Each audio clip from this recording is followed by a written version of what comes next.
पिछले 12 वर्षों में भारत के आर्थिक परिदृश्य में भारी बदलाव आया है।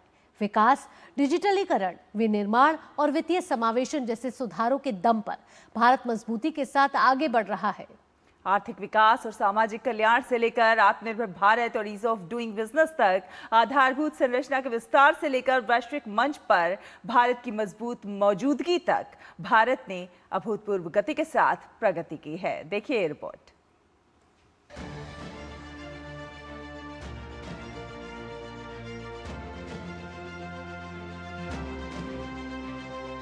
भारत को वैश्विक मैन्युफैक्चरिंग हब बनाने के उद्देश्य से साल 2014 में शुरू हुआ मेक इन इंडिया अभियान अब नई ऊंचाइयों तक पहुंच रहा है।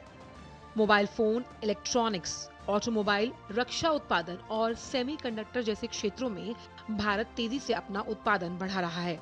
देश में निवेश में बढ़ोतरी हुई है, रोजगार के नए अवसर पैदा हुए और विदेशी कंपनियों का भरोसा मजबूत हुआ है।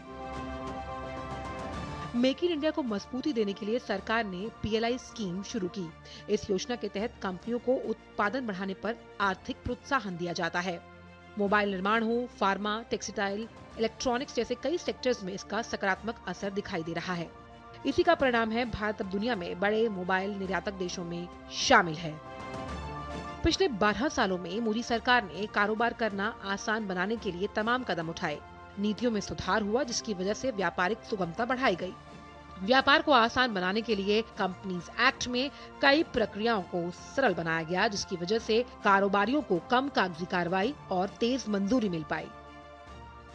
स्टार्टअप्स और MSMEs के लिए नियमों को आसान बनाने पर विशेष जोर दिया गया। इन ठोस कदमों का परिणाम ये रहा कि भारत का कारोबारी इकोसिस्टम मजबूत हुआ और रजिस्टर्ड कंपनियों की संख्या में 27% का इजाफा हुआ है। देश की बैंकिंग व्यवस्था को मजबूत करने और फंसे हुए कर्ज की समस्या से निपटने के लिए लागू किया गया IBC यानी इंसॉल्वेंसी एंड बैंकरप्सी कोड। इस कानून ने कंपनियों के दिवालिया होने की प्रक्रिया को समयबद्ध बनाया तो बैंकों को बकाया वसूली में मदद मिली। IBC ने भारत की क्रेडिट संस्कृति को मजबूत किया, साथ ही साथ कंपनियों पर वित्तीय अनुशासन का दबाव भी बढ़ गया। कर व्यवस्था को सरल बनाने के लिए कई बड़े कदम उठाए गए। कॉर्पोरेट टैक्स दरों में कमी, फेसलेस असेसमेंट और डिजिटल टैक्स सिस्टम ने कारोबारियों के लिए प्रक्रिया आसान बनाई। GST लागू होने के बाद वन नेशन वन टैक्स व्यवस्था मिली, जिससे टैक्स स्ट्रक्चर मजबूत हुआ और राज्यों के प्रति व्यापार को गति मिली। नए GST सुधारों ने कर स्लैब को सरल बनाया, साथ ही मूल्य को प्रतिस्पर्धी बेहतर बनाते हुए व्यवसाय में सुगमता की बढ़ोतरी हुई है। नए सुधारों की वजह से जो रजिस्टर्ड टैक्स पेयर्स हैं, उनकी संख्या में भी इजाफा हुआ।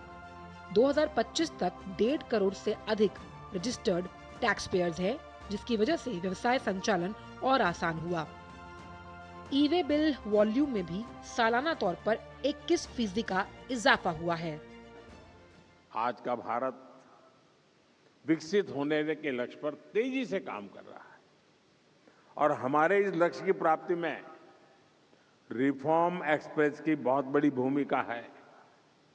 रिफॉर्म एक्सप्रेस यानी हर सेक्टर में नेक्स्ट जनरेशन रिफॉर्म, जैसे अब से कुछ समय पहले ही देश ने नेक्स्ट जनरेशन GST रिफॉर्म लागू किए थे। हर सेक्टर पर इसका अच्छा असर दिखा। विशेष रूप से हमारे MSMEs को बहुत फायदा हो रहा है। इसी तरह करीब 6 दशक के बाद इनकम टैक्स कानून को आधुनिक किया गया है। इससे करोड़ों टैक्स पेयर्स को फायदा होगा। ईज ऑफ डूइंग बिजनेस को बढ़ाने के लिए सरकार ने कई पुराने नियम खत्म किए। मजबूत डिजिटल बुनियादी ढांचे ने इसमें मदद की। भारत का उद्यम पंजीकरण पोर्टल इसी व्यापारिक सुगमता का प्रतीक है। इसके साथ ही इंटेलेक्चुअल प्रॉपर्टी यानी बौद्धिक संपदा अधिकारों में भी कई सुधार किए गए। पेटेंट और ट्रेडमार्क रजिस्ट्रेशन की प्रक्रिया तेज हुई, जिसकी वजह से स्टार्टअप्स को इनोवेशन के लिहाज से बढ़ावा मिला। मेक इन इंडिया से लेकर GST और IBC जैसे सुधारों तक भारत आर्थिक ढांचे को आधुनिक बनाने की दिशा में लगातार आगे बढ़ रहा है। सरकार का लक्ष्य भारत को सिर्फ बड़ा बाजार ही नहीं, बल्कि वैश्विक उत्पादन और निवेश का प्रमुख केंद्र बनाना भी है। इन सुधारों ने भारत को लंबी अवधि में मजबूत आर्थिक शक्ति बनाने की दिशा में अहम रोल निभाया है, जिसकी वजह से आत्मनिर्भर भारत के उस संकल्प को और मजबूती मिली।